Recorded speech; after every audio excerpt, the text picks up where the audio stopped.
Open wheels have the Indy 500, stock cars have the Daytona 500. But for off-road racing, we're getting ready to watch their equivalent of a crown jewel. It's time for the AM pressure washing iRacing Short Course World Cup, and you'll see it all live here on RaceSpot TV. Hi, I'm Joe Peak, and with me in the booth is the voice of off-road, Dave Arnold. And behind the scenes, our director, Hugo Luis. Come on. Dave, I'm so excited to be back, and especially here for this one-off event, essentially, where everybody comes out and gives it their all. Oh, definitely. I mean, short course is kind of done for the year. So, I know a lot of people are just itching to get some more racing on it. Now we got the World Cup. They just had the World Championships at Crandon Labor Day weekend. Now we're here for the World Cup. I'm excited about this. This is going to be awesome. And for those not familiar, we have our format for today's event, as it is going to be a little bit unique. And today is the qualifying, so you won't see a lot of racing action, but we will get some. It is going to be single car qualifying. They'll send them out one at a time, and they only get a single lap to set their best time. Now, the reason that's important today is because the top 8 in qualifying will head off to the dash race. That's going to be 3 laps, and the results of that race will determine the start order for the top 8 for tomorrow's races. The pole winner will draw the invert for those races tomorrow. So, should be a fun one, and gives us at least something on the line besides just seeing who can put the fastest lap in. I'm really looking forward to the top 8 dashes here, Dave, because I mean, essentially the worst you can do is 8. So there's very little to lose there and everything to gain to try and push hard. Well, yeah, I mean, you got to just leave everything on the table and just go for it. I mean, there's nothing you want to, pull back on. 3 laps, happens in a blink of the eye. Even though Crandon is a big course, we're running the long course, is still, those laps they go away so fast. And here you can see the track with it being not the longest of tracks compared to what we're used to on the roadside at 1.5 miles, but still with pretty long lap lengths for the off-road crowd. Now, the big thing is the high speeds. There's some big jumps out here and a wide variety of corners that they're going to have to deal with. Definitely watch for Potawatomi. Fast turn 1 after the land rush start. And of course, Calamity Corner usually lives up to its name. And you'll see the drivers have to really pull out their technical prowess here today to deal with so much variety in styles of corners around this track, as we're just getting ready to see them be released. You can see they're going to do this in a very traditional way. They've got them all lined up, ready to go in the staging area. This is done special, and they've got them all in order, ready to go with Brody Duscher, the first one to take to the track. Like we said, Dave, it is a single lap, and I have to be honest, this was never my strong suit when it comes to racing, is getting that qualifying lap on the first try on command. Well, yeah, it's kind of hard because you're out there by yourself. You're setting the pace, especially the first guy. You don't know where you're sitting. You don't know if you're pushing it hard or you're not pushing it hard enough. There's a lot of things that are going through your head at this point. You just got to run your marks. You got to be confident where your lines are at. That's the biggest thing. So Brody's going to bring it around. Again, the lap will start once he goes by the start-finish line after Calamity Corner, which is coming up here. It's another one of those big jumps there, going over the Polaris jump and under braking very quickly into the final turn. He's going to try and open it up. You'll see a lot of drivers do that at the beginning of their hot lap and try and get the launch. So let's see as he moves up through the S's and heading up to turn 6. Yeah, I'm watching the lines there. I mean, he's got some good lines, going a little wide on some. This is a good setup right there. It's keeping the speed up, and got a little mud on the visor. Might have to get that wipe on there. But it's all about being smooth. I mean, you got to have a lot of throttle control, especially during qualifying.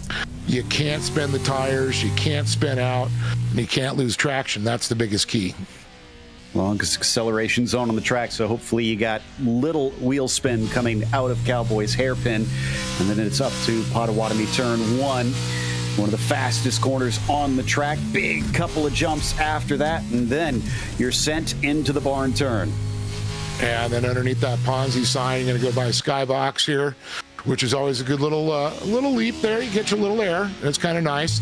But this is always gets you interesting. This is always where picking your line becomes real important into the Polaris gravel pit. It's how you set up and get that exit speed. You got to get that hook up. You don't want to get up on that marbles and just spin those tires.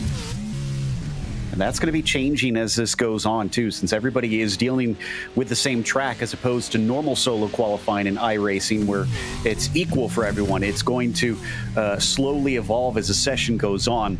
Our marker is a 1:19.059 for Brody Duscher. So up next and across the line, it is Julian Valadez, who has already started his lap, actually, and he is on his way. Let's see what he can do in comparison. Oh, he completely botches the left-hander.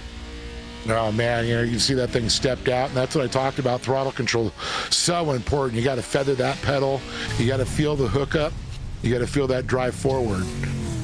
Now, one thing that is interesting about this series is, not this series, but this special event, is they have both the Pro 2 and Pro 4s eventually competing together, but they'll each have their own races on top of it. And this is just the Pro 2 qualifying. We'll be heading off to the Pro 4s a little bit later. And for those not familiar with the differences, these are only two-wheel drive trucks compared to what we've got with a four-wheel drive. So how does that change how they drive in comparison, Dave? Well, it's a totally different, setup here. Of course, with four-wheel drive, you're going to have the front wheels. They're going to be helping you pull it around. So the big thing with the Pro 2s is getting that weight transfer to the front wheels in a turn to get them to actually bite a little bit and get that truck to rotate, and then you get back on the throttle, but you got to get it to bite. So you got to find that balance of getting that truck to just bite enough to rotate and turn and not give it too much gas. You're going to spin out, and I think that's what happened to Julian, trying to get in there, a little bit of bite there, and then poof, a little too much throttle. So his lap is going to be a 1:21.7, significantly off by more than 2.5 seconds from our provisional pole time. But now we wait to see what Hank Soares can do. And the number 67 already has started his lap, heading down the backstretch. Another of the quicker parts of the circuit, but so critical. Finding your brake marker down into the Cowboys hairpin. Very slow, but like I said, so important to get the run off of it here, Dave. That's what I talk about. You can actually see the attitude change when it gets on the binders, brings that front end to get it to bite a little bit. Once he feels it to bite, gives it some gas. Or in the Pro 4s, you can go deeper into the corners because not only are the back tires pushing around, you could actually just lay on that throttle a little bit. Now you do got to get the throttle to let it rotate, and once you get back on that throttle, it's going to pull you through the corner. Pro 2s, totally different animals, different driving styles. It's it's hard for a lot of these drivers to adjust. And you can see right now with the Pro 2, it slides up a little bit higher there. They're not going as deep as we're going to see with the Pro 4s. Definitely requires a bit of finesse, these Pro 2s. I always think they're a lot harder, honestly, to master. The Pro 4 is really allowing you to mash that throttle down so much easier. But Hank, unfortunately, apparently touched the wall somewhere because his lap was invalidated. So Hank goes to the back of the field as we head to Trevor Teal now. Watch Teal, and he's hitting that nose where he wants it there. That's a good movement. Quick reaction coming off that joint. That joint turn that comes around, it's kind of like off camber, kind of like a little chicane through there, and he gets and just puts that truck, rotates it in the air. And that's what you're going to see a lot of these guys will do. If they got to know they got a turn coming up, they're going to get that truck a little sideways already. Yeah, not looking phased by anything and very calm, no bones about it for our number 72, Trevor, so far with a 23.6 on the first sector. Let's see what the second sector holds for him. He comes through Potawatomi turn 1, getting ready to hit that marker. And then for the final sector, sector 3, and it's going to be a 24.4. We'll watch that for the others throughout and see how that compares as we watch now Trevor come up to the gravel pit, trying to open up the entry as wide as he can to carry the speed through this highly banked corner. Oh, good bite, good turn. He's going to have a good time coming through here. He looks so calm. You pointed that out, and that's a key right there. Light touch on the wheel, being calm, very smooth, no jerky movements.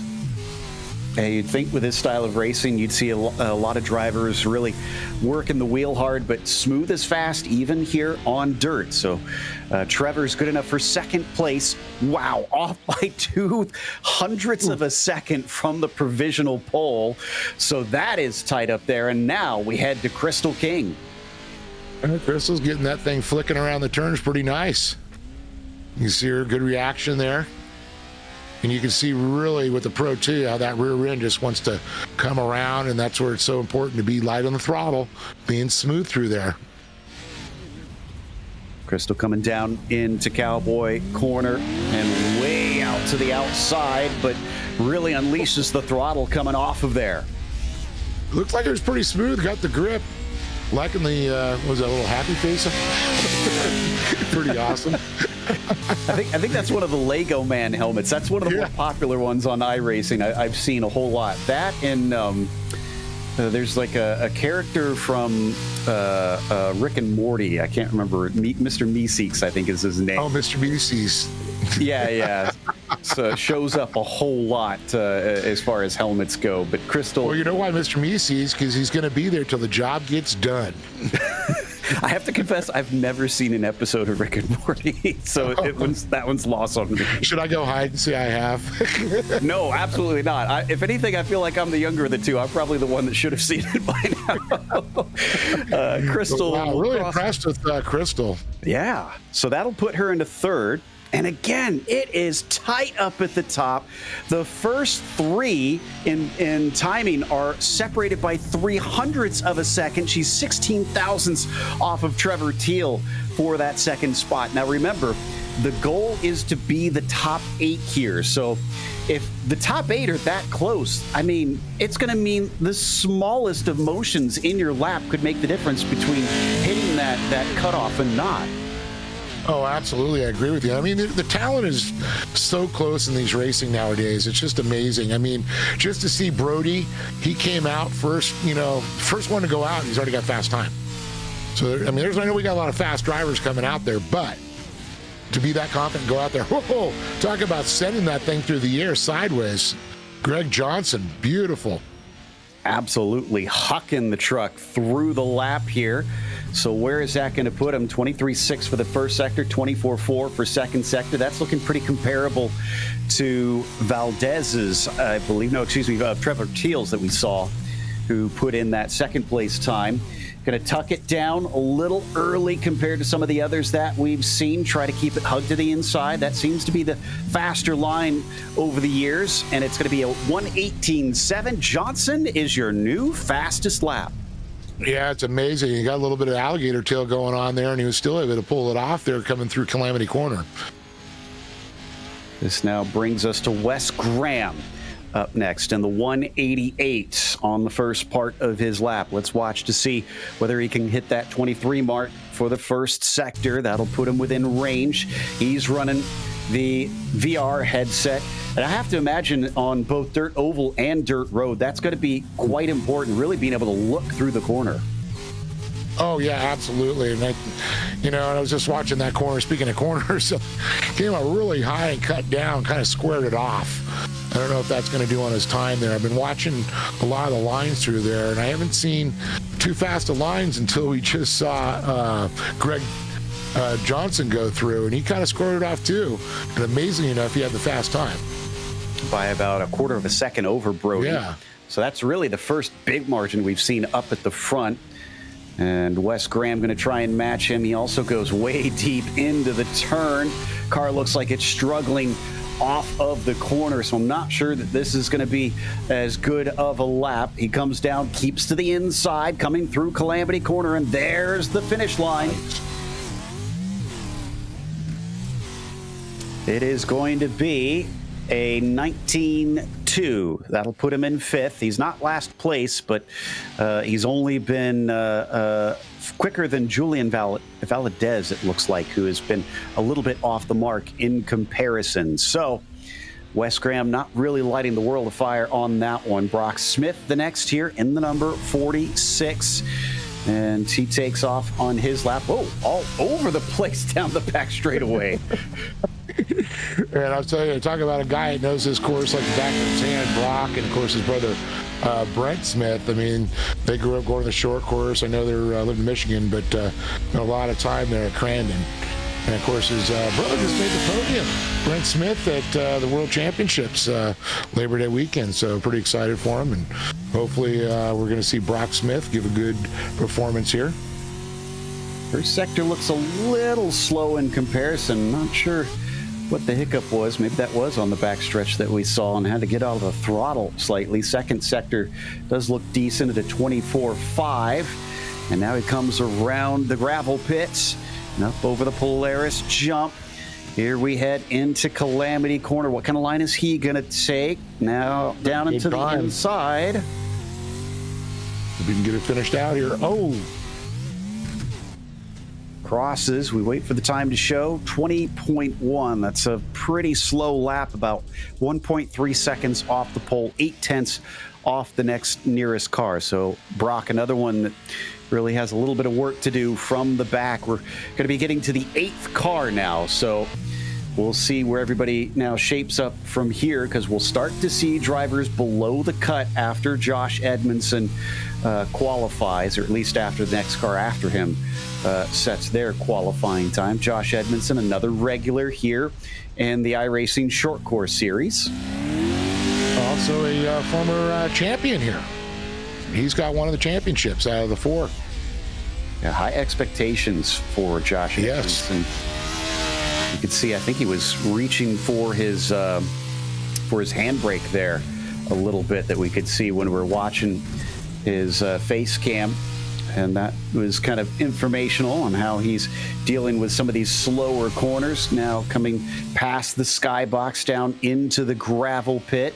23.1, that's a very good first sector. 24.1, very good second sector.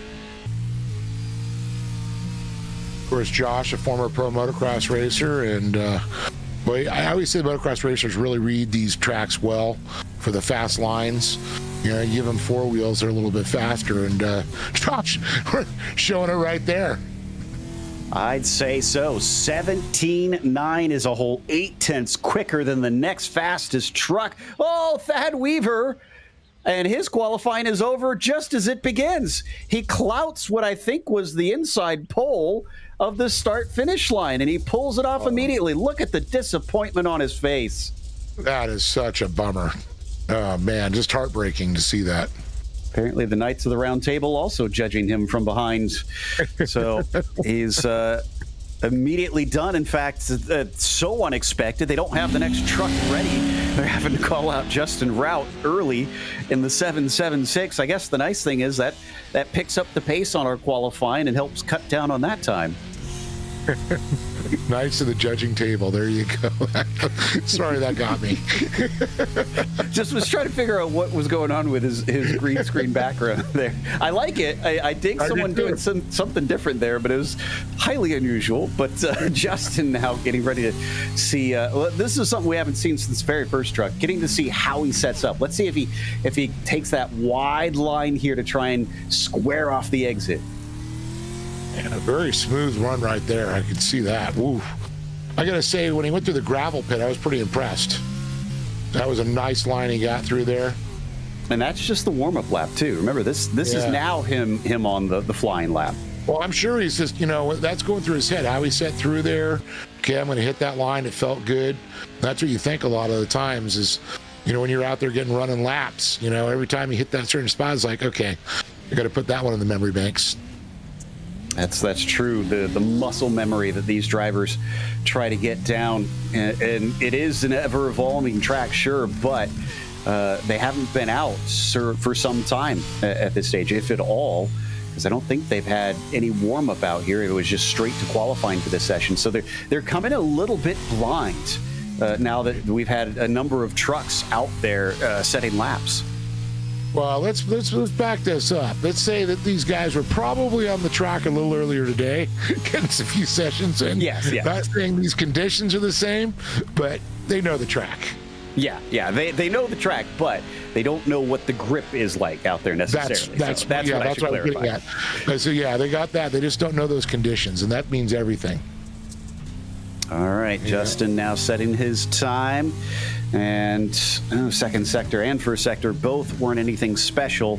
20.6 will put him into 8th place. So he's the last one in, but I suspect that's going to get bumped because he's about half a second off of Brock Smith, who's the next one up. So there's a big gap between himself and P7. Now this one's going to be interesting. We watched, Dane Culver really come up through the ranks. First year, coming in this year and just really setting a good pace. Have been advancing, and that's what I do love about this series, especially this style of racing on iRacing. It's a bit of a smaller community compared to some big things such as the NASCAR Next Gens or IndyCar and things of that nature. So everybody really does know each other for the most part, and there's some shared help, people trying to build one another up, and you will see drivers truly advance. Like you said, Dane Culver just climbing up the ranks and really showing himself. Yeah, and also a very talented driver in real life, too. It's great to see. And I actually had a great conversation with a friend of mine. He's a fan of off-road. He's helped on the teams, never been a driver. But he says, I've been watching a lot of these kids that are racing in, short course or racing in Baja. And they're saying, they get more seat time sitting in these sims now because it's so realistic. It's really helped him. Nice run. Fantastic tool. And yes, indeed, it is good enough for third. Dane Culver is looking a lot more secure than many of our others. Everybody in these top 8 are still able to be bumped from here. So nobody is safe yet until we get to the last 8 coming through to be able to call anybody secure. Austin Scheiber going to try and take this star-spangled truck up through and into those top 8 spots. So now we have Justin Rout and Julian Velez officially not making it into the dash. Oh, and that was a huge oops for Austin. Oh, man, heartbreaker. I mean, that's just so... It's a great format, but it's also frustrating for him. And, you really got to be on your game. You can't make mistakes. You got to be smooth. It's real life situations when it comes to it. Yeah, it's one and done, and any little mistake is going to affect your race in a big way, especially if you don't make those top 8, trying to put yourself in those positions. Austin looking a little more smooth coming through the gravel pit, but that second sector to 25.6 really tells the tale already. Oh yeah, definitely. He's already had some problems, and it's going to come around here. And it's just like you can see he's really off the mark there. He could have got a little faster. Yeah, he could have got a little faster. Little mistake there. That puts him into 8th, but yeah, I get the sense that if he hadn't made that mistake, he probably would have been top 4 or thereabouts. Yeah, so he was on pace.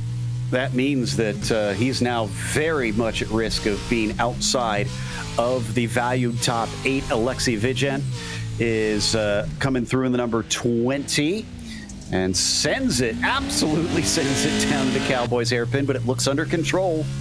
Oh, man, he really had good drive going out of there. I'll tell you, this could be a good run.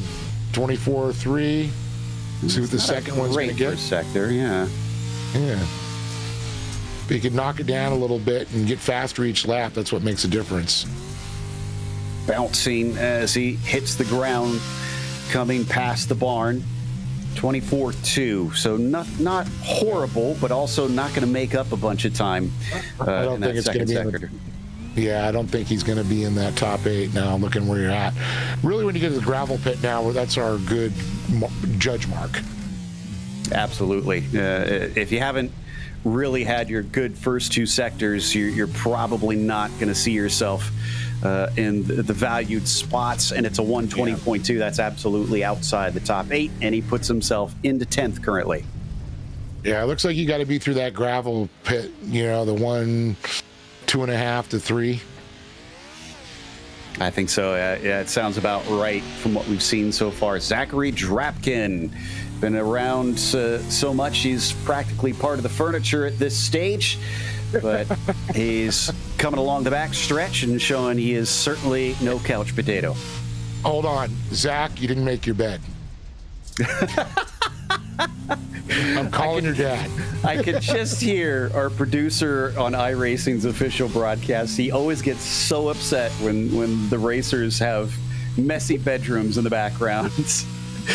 But I guess you don't get fast by making the bed. You get fast by putting the laps in. So we'll see if Zach has spent more time doing the sim than tidying his room.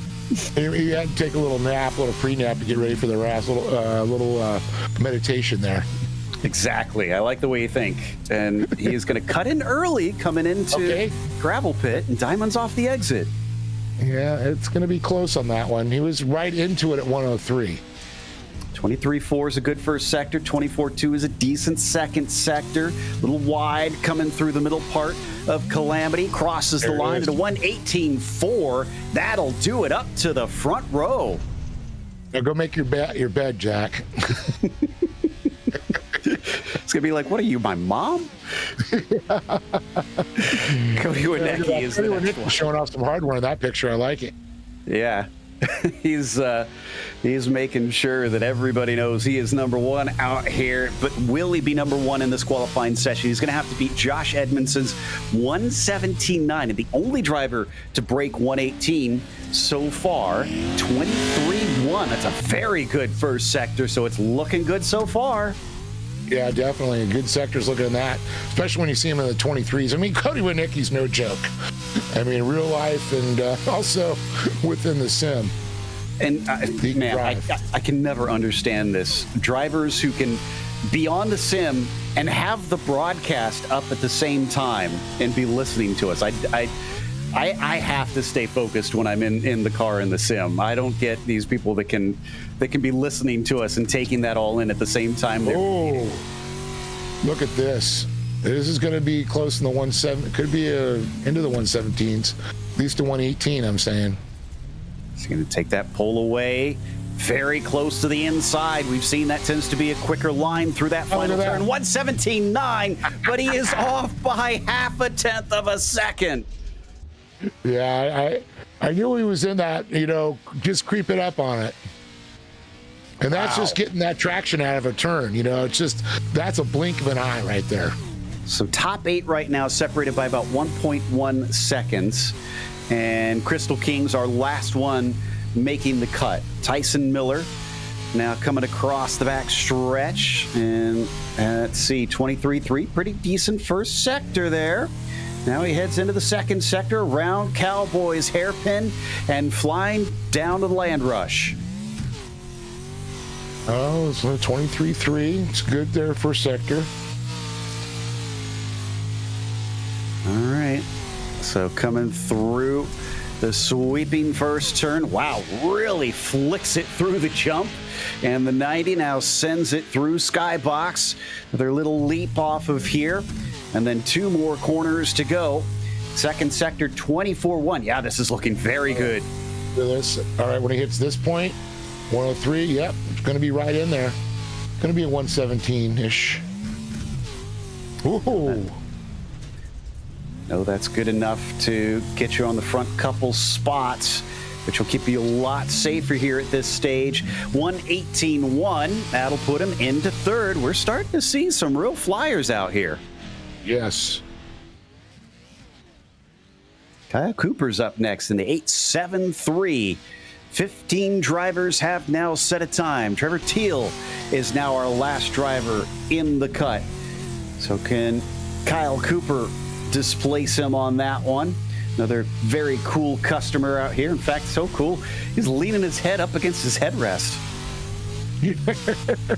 And that's, being calm. Like seeing that Global Dynamics hat on there. Good friend of ours there that does that with the inverters.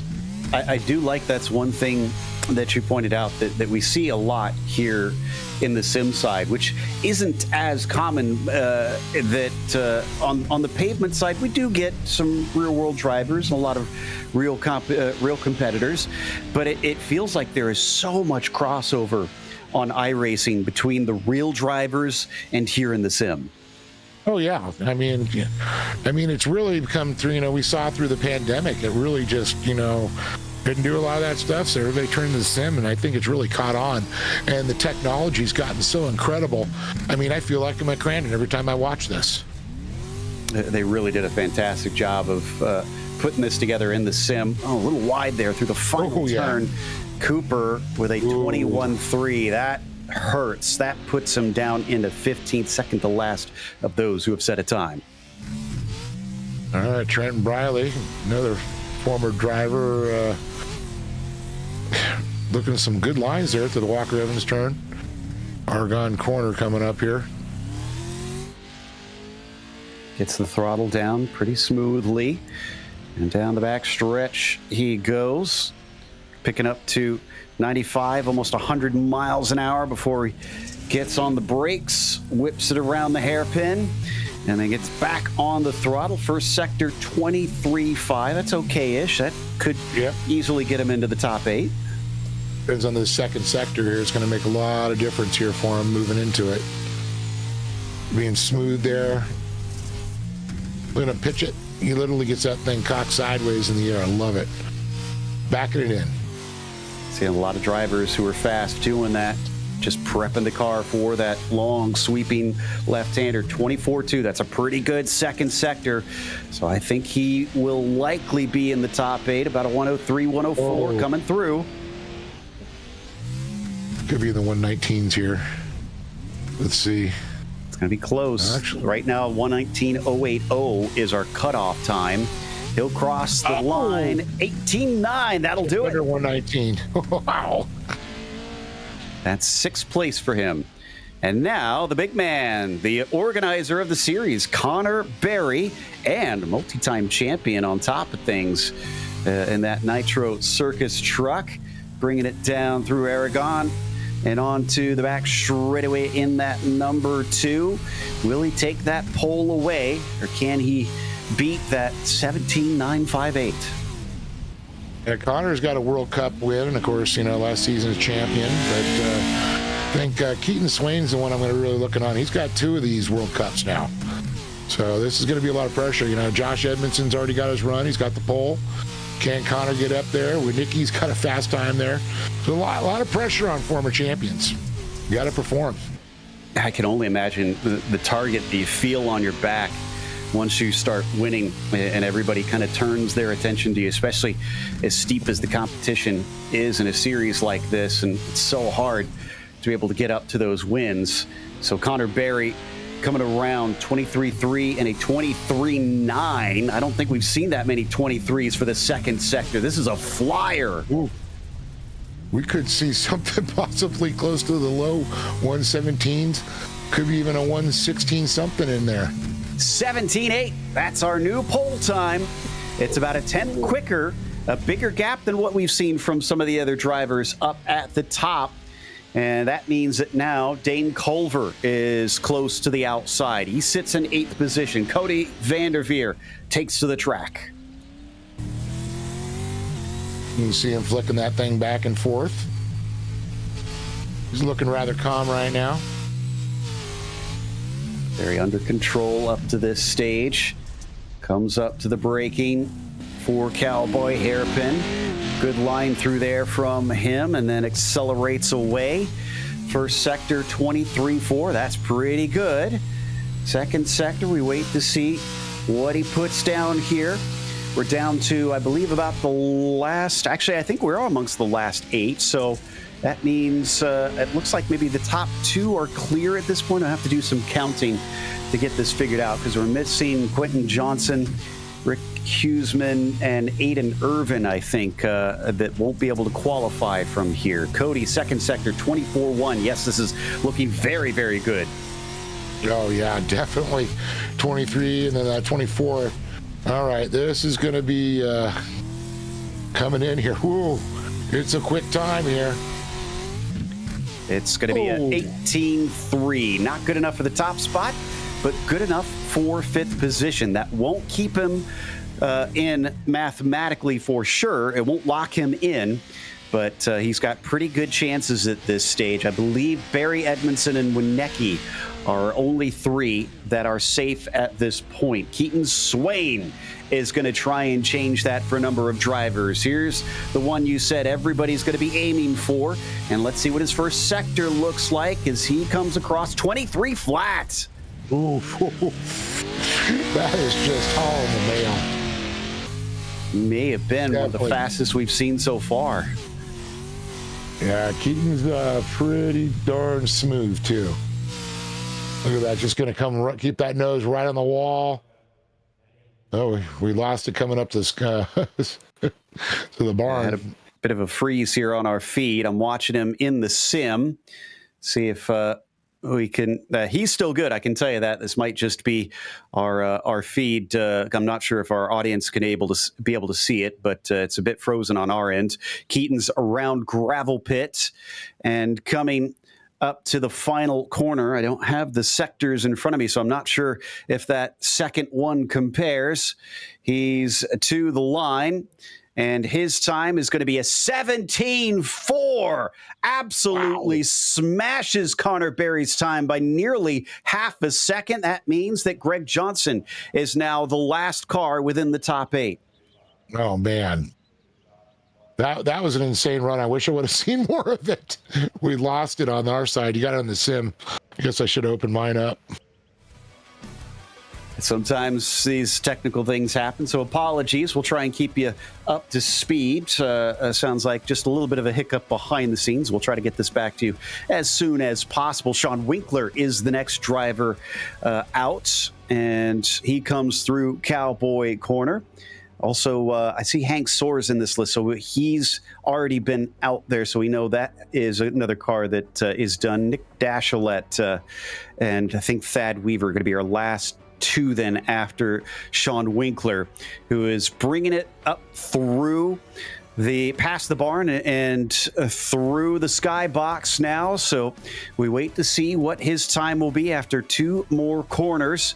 And that means, I think with only 3 cars total. That means that right now Tyson Miller is, I think, our last driver locked in 5th position in the number 90. It's up around the last corner for the 720 car. Let's see what time he puts in. Sean Winkler with a 1:18.1. That will put him into the top 8, but just barely. He is 6th position, which means our next one, Nicholas Dashilet, now heads out into the number 23. So Zach Drapkin is the last amongst your top 8. Oh, man. That's just, that's a nail biting.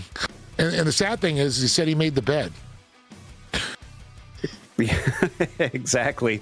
And Nick now coming through on his lap, looking good so far. A little bit of a wiggle coming out of Aragon, but so far so good. He'll head towards Cowboy Corner. Let's see what type of line he takes through there as he flicks the rear of the car out a little bit high in the middle, but we've seen a lot of drivers do that here in the Pro 2s. Nice and smooth off the corner. So far, he's looking like he should be okay. I think Thad Weaver is going to be our last to qualify behind him, which means I think Sean Winkler is our last one that is safe at this stage. And he was that last driver that we saw qualifying, or at least heard qualifying. Hopefully we'll get our visuals back soon. Number 23 coming up to the gravel pit now, takes a shallow entry line, takes it up high, tries to square it off. So far, it looks pretty decent on the line through there. Now through the final corner, coming up to Calamity in the number 23. He needs to be under an 18.480. He'll cross the line, and it's a 17.9. That'll absolutely do it, and that'll put him into 4th. We have 5 cars that have ducked under the 118s. You're going to have to be close to that 118 flat mark to be able to make it. And we do not have Thad Weaver. I apologize. That was our last driver. So our top 8 are Keaton Swain, Connor Berry, Josh Edmondson, Nicholas Dashilet, Cody Winecki, Tyson Miller, Sean Winkler, and Cody Vanderveer. So, well, that is definitely some fast drivers, that's for sure. And thankfully, we've got pictures back. So just in time for the dash. Yeah, I saw Nicholas finish up at least. And race control, just giving the drivers the last little information here before we head off to this 3-lap race. Again, top 8 will compete to decide the starting positions for the Pro 2 feature race tomorrow. So this one will be important in that sense, and I believe there is an invert, but the drivers will pull for that one. We'll have a random pull on what number they will invert for that. Okay. And I love the inversion too. I mean, it doesn't just give, the fast guy's got to show he's still fast, or gal. Yeah, exactly. I think Crystal King, our only woman racing in this one. She's currently 15th come the race day. So, all right. And she is no slouch, that's for sure. She is one fast driver. Indeed. And I think they are getting ready to grid them up. Yes, indeed. So drivers heading out to the Land Rush start. So here is your starting grid for this one. As we said, Keaton Swain on the pole. Connor Berry going to be starting P2. Josh Edmondson in third. Nicholas Dashlet in the 4th position. Then it's Cody Winecki, P5. Tyson Miller, 6th. Sean Wiekler, 7th. And Cody Vanderveer, 8th. And I love these Land Rush starts. Completely unique to this track as far as I'm aware. Yep. Yeah, we don't do it in any other tracks. Love to see it in other places, but I think that's what makes Crandon so special, to be honest with you. Yeah, exactly. Sometimes you need those unique aspects to it. Looks like we're missing Cody. They set the countdown timer to 1 minute to go. So we're going to be starting pretty shortly here, and still not seeing Cody filling in that gap that you can see in the middle of this Land Rush. So everybody's going to be looking for that hole shot down into Pottawatomie County Turn 1. And we're still looking for him. We're going to have a 7-truck shootout here, or what? Yeah, I guess so. Well, I guess he'll, like I said, at worst, he will be 8th. And they've changed it to 2 minutes, so they've extended the clock. Cody has dropped out, unfortunately. He's lost connection. This is one of the perils that you have with sim racing, is sometimes you're at the mercy of the internet, and if the internet gods are not smiling upon you, well, you got to kick the modem a bit. Or your computer freaks out. Yes, that too, as you have discovered today. Unfortunately, I do like have a this. Mind of their own. Oh boy, yeah, tell me about it. I do love this series. They try to give everybody a fair shake if possible. Yeah. So if someone has some sort of technical issue, they use all the tools available to give them a chance to try and line up. And well, it's it's going to be interesting. A little gap there in between could give a little move for them to move over and get a good run up, because you want to get down and get that inside. That's the key. Exactly. We've seen the pole get the whole shot many times, but I've also seen 2nd, 3rd, and 4th get it, and possibly 5th, because you got that center run. If you just get that good start, you got to be quick on the reaction time. Did we get him back? Yep, he's back. Sweet. There it is. All right. So I'm not sure. Let's see if they're going to shorten it. Yep. It says a few seconds. We're ready to go. The engines now start to rev. The clock is up. We wait for the signal. It's a bit of a hold here. There it is. Green flag is out. It's looking pretty good in the first phase for Keaton Swain, our pole sitter. He's pulling a nose ahead. Oh, we got a little bit of beating and banging in the middle, but it looks like everybody's going to keep it pointed forward. Keaton now side by side. It's going to be a battle for the lead out of Pottawatomie. Yeah, coming through the Red Bull arches there. It's a good move there. Man, look at how tight they are coming through there. And it looks like, unfortunately, a couple got caught in that little misdirection on the start there, but man, the top guys have really pulled up to the front already. We got a battle. And that's Tyson Miller, who briefly held the lead, but is being fought for it by Keaton Swain. Keaton Swain in the green and white truck that you can see on the left-hand side, and the blue and red, that is Tyson Miller. They officially now start turn 1. and head under the banner. And it is a fight for the lead. My goodness. Yeah, Tyson's going to try and get that truck as wide as he can. It's tough. If you're quick through here, it's tough to pass. But, Keaton Swain, I've seen him pull some stuff that are pretty incredible for sure. Connor Berry moves up another position. I think he got a little caught up in that start, the little misdirection there. But Swain, he's looking to the inside. But we got, looks like Sean Winkler trying to get up in the fight.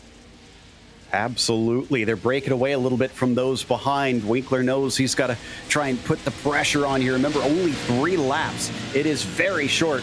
And like we said, there's much more to gain than to lose. So the risk factor is not very high. It's all down to how gutsy are you along with the speed that you've got. And a beautiful move up the inside. You can see Tyson Miller got a little sideways through the air. Keaton went right up to the inside, took that lead. Now Winkler's working on Tyson to the inside. He's going to get a little block pass there, and there it is. Nice slide job. Winkler just shoving his nose through, and now he's into P2. Keaton Swain uses that as a chance to try and break away from them a little bit. Just a few truck lengths when they're at speed out of the corners. Then he's pulled off, and there is a little brush against the wall from Tyson Miller. That slows him up, and Sean Winkler uses it to great effect. He's gone. Yeah, Winkler is just right up on him, trying to catch back up. Miller's dropping back just a little bit, but you got Connor Berry on the move, but this is only 3 laps. This thing's, Corkler Challenge Lady's going to come out soon. Yeah, exactly. And I mean, we're halfway through because we've hit halfway in the second lap. So they've gone through most of the race at this stage. Keaton Swain now with about 0.7 of a second over Sean Winkler, trying to see if he can run away. We've lost Josh Edmondson, the only driver to have retired from this 8-truck race so far. But it's remaining tight up at the top, at least with the top 2. Ooh, a little bit of contact there. I think that was Connor Berry, and he's having trouble trying to gather the truck up. He falls down to 6th. Yeah, he got pushed off a little bit there, went off the track, able to come back on. But, this one's pretty much, he's going to be sitting back there. It's going to be tough to catch up to Winicki here. We got one more lap after this. Yeah, you have no time to dilly-dally down to the inside. The mid-pack fighting just as fiercely. That's Winicki on Vanderveer, but couldn't manage to get that pass done. Slides a little bit wide, opens the door for Cody to try and look through, and Cody gets in the back of him. That blunts his momentum. Yeah, Cody got a little sideways there, lost that forward momentum there. When you're sliding sideways, you're losing forward, ground. So that's 1/10 of a second, every little mistake like that, every wiggle waggle. Coming up to the braking, Sean Winkler sticking to the rear bumper of the number 21. It's still about 0.7 of a second, last lap of the race. He's going to have to get so much closer if he wants to make a move stick. He pulled the slide job on Miller a little bit earlier. Does he have anything for the 21? Yeah, I know. Keaton Swain's looking pretty smooth. It's going to be, but I'll tell you, Winkler is there if, in fact, Keaton does make a mistake. So I'm not going to say I've never seen him do it, but it's very rare. Yeah, it looks a little bit too far back here coming through gravel pit. And unless he gets a monster run, which he does not, I don't think it's on for Calamity Corner. All Keaton Swain has to do is be smooth and not clip the inside wall, which he does not. And Keaton Swain takes the 3-lap dash. Winkler's going to finish second. Tyson Miller third, holding off Vanderveer. Winicki and Berry very close behind him. Well, it's really going to set the tone now, but I can't wait to, see what they're going to do in the Pro 4s and see how fast they are in the Pro 2s. Oh, this is going to be a fast one. There's your result. Swain, your winner, ahead of Winkler and Miller, your podium finishers. Cody Vanderveer going to be 4th with Cody Winicki in the 5th position. Then it's Connor Berry 6th, Nicholas Dashley 7th, Josh Edmondson. Last one to race in this one in 8th, Zach and Greg Johnson just qualified into those positions. They did not compete in the dash. Looks like we've got our winner ready to talk to us. I think Keaton Swain ready to have a little bit of a chat and see how he felt about this one, because he had some threats early on and was kept honest, but then was able to pull himself away a little bit later. Let's see if we can get him mic'd up here for a little bit of a conversation about that race. There we go. We've now got him in with us. Keaton, congratulations on the win in the dash. Talk about the start, though, because you had a little bit of both Winkler and Miller making things a little bit difficult, it looked like. Yeah, the starts are real tricky in the Pro 2s. You get a lot of wheel spin off the line. Luckily, getting the pole gave me one of the better slots on the line. So got a good jump. Tyson got a real good run on the outside. I actually was pushing out, and luckily I didn't ruin his day there, but he was able to get by me on the start. And then I was able to reel him back in and make a pass. And then plan was just to bring it home for the finish and hopefully set ourselves up good for tomorrow. It's not only a lack of laps in the dash race, but also in the qualifying. A single lap around here. You set the fastest one of anybody. Do you consider that a strength of yours, being able to pull out those quick laps on command?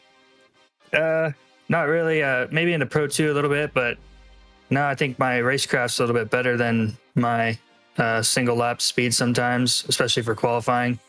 But being able to, put a good lap down there was good for me, and we'll certainly take it and give us some good momentum. Well, an excellent run, little dash here. Looking forward to seeing you tomorrow, and best of luck in the World Cup. Thank you. That is Keaton Swain, winner in the dash. He was followed home by Sean Winkler. I believe Dave has caught up with the driver of the number 720. Sean Winkler coming in second place, but let's talk about that start. Everybody, fighting it out there. Keaton Swain, of course, Tyson Miller jumped right out there right away. What was going through your mind on that start? I mean, that first turn, the Potawatomi turn one is just always the gnarliest on a land rush start. Right?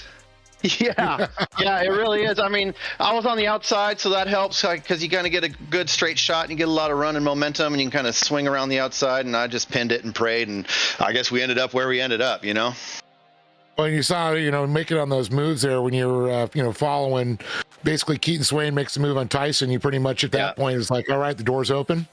Yeah, you kind of see a door open, and even if there's just a crack, you got to put yourself in the position to make that move and make it happen. So I tried to make it as clean as possible. Hopefully I didn't hurt Tyson too much there, but I just saw an opening and I had to go for it. You got to get up as far as you can. I know Keaton is fast as hell, man. If I can stay close to his bumper, I'm feeling happy. That's a good day for me. You got to be like that super real estate agent. Just stick that foot in the door and get him to talk to him, right? That's it. Just trying to get my foot in the door. Give me a chance. I'll close the deal. I didn't, though. I got second.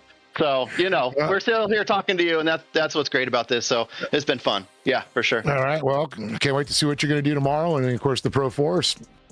Yeah, doing Pro 4, so that'll be fun too. But Pro 2 is what I'm going to run, I think, tomorrow. That's going to be the choice for me, and I'm looking forward to it. So big shout out to Racecraft and Nitro and NLR, Real Broker, everybody that's supporting me, Josh, Connor, everybody. Thanks a lot. Yeah, here we go. Let's get it. Congratulations, Sean Winkler, everybody. Thank you. That brings us to our third place finisher, driver of the number 90, Tyson Miller, who also tried to send it right at the start there. And Tyson, congratulations on a podium finish here in the dash. However, you went from nearly taking the lead right at turn one to finishing up P3. Is that a disappointment, or are you satisfied with this? I'm satisfied with how I got the land rush start. It's pretty hard in a Pro 2, but yeah, I'm disappointed with how it finished. I got out of control there a couple times, and it really felt like I didn't have the pace like I know I should. Yeah, how difficult is it coming into this, not only in the race but in qualifying, without much knowledge of the state of the track and what to expect out there? Did you kind of really have to just get your sea legs as soon as you head out on that little half lap, or did you feel pretty confident? I just got to kind of let it rip, right? Once the land rush goes, if you make it out of there alive, you pretty much just have to adapt as quick as you can, and you really aren't safe. Until the first lap is completed, pretty much, unless you got a big gap. But yeah, adapt as quick as you can, and just hope for the best. Hope. And send it in too hard and knock you out of the way. Yeah. What does this tell you for tomorrow, for the feature? Do you think it is going to be a lot of that unpredictability and just survive, or do you think everybody's going to try and kind of manage themselves at the start? Well, I think if you can get a good land rush start, it's enormous, especially in a Pro 2, because any little contact seems to really get your truck out of shape. So that's right off the bat. I mean, that's paramount. Obviously, not getting in anyone else's catastrophe, or creating your own by catching the wall on the inside of calamity would be another one to watch out for. So just get a great start, hopefully get a gap, be safe through turn 1, and let her eat. All right, well, we'll look for you, and again, congratulations on the top 3 here today. All right, thank you. Tyson Miller, driver of the number 90 for our World Cup here in the iRacing Short Course Series. Well, this was interesting, but that was just the Pro 2s, Dave. We're headed off to the Pro 4s now. Yeah, we're not done yet. We're still having fun. Exactly. I'm heading over to the session myself in the sim, and it looks like, we've actually got pictures. So, not sure if the drivers are all staged yet. It does look like they're still waiting on them to head out. So we get to see a little bit of the behind the scenes of them crawling around the track here and then finding their way. For those that don't know, this is not typical. This all has to be done manually. The sim does not handle this. So credit to all the admins behind the scene that wrangle wrangle the cats, if you will, and put them all in order and keep them in the box. Cat herding 101. Exactly. Yeah, that's pretty cool that they're able to do that, and to set up these different sessions to make it more interesting. I really enjoy that part. And I love this, and it's kind of nerdy, I will admit, but it's something that I feel that is great about sim racing, is that when we do have the ability to really get ourselves in elbows deep and make it as close to the real thing as possible. You will see series that do this and will put the manual effort into it, because in the real world, it's all manual. They all have to try and do this sort of stuff. So it's not too out of line, but that the drivers are willing to cooperate and do this, that the poor admins who have a thankless job, granted, will put the hours in to try and get them all out there and into the right place, and then get them all to release one by one. In fact, I will tell you, again, pulling the curtain back a little bit, they have a whole walkthrough before they even get to racing, where drivers have to prove that not only can they hear you, they can respond back over a microphone, so that everybody is under communication. That's their driver's meeting, and it is a requirement. You are not allowed to qualify if you don't go through that. I agree with that 100%. It's kind of like when we go, it's kind of like tech. When you do pre-tech, you go through, you check the ride height of the trucks, you do all that stuff, but they check all their safety gear. They check and make sure the communications are working. There's a lot of things that have to go in before you race in real life, and I think that has to translate. It just goes status quo. Sounds like they're telling us they'll be ready in about 5 to 8 minutes here, so we got a little bit of time to kill. I do love some of the unusual lines they have to do cutting through here. Again, this is not typical, and the admins actually have to clear black flags because they're considered cutting the course the way that they're doing this, but it shortens the wait time so that they don't have to go the whole lap around, or at least most of the lap around to get there. But so much that goes into making these events happen. Digging this paint scheme, very, very chrome-looking car. It's not going to be that shiny for very long, frankly, once they get driving. I think it makes it a little hard to read some of the sponsors, though. That's true. Especially on a sunny day. Yeah, I was like, what is that? Did he just blind me? Well, that's what he's trying to do, is blind the other drivers. Exactly. Seeing if we can maybe grab a couple drivers to talk to in the meantime. Someone's being sent out to try and shoot them up to the booth here and see if we can talk to some people before we get to going racing, maybe get some thoughts about how it went with the Pro 2s. You will see a lot of the Pro 2 drivers here over the Pro 4s. Now, one thing I'm not sure about, and I don't know if you know any of how this is going to work out, Dave.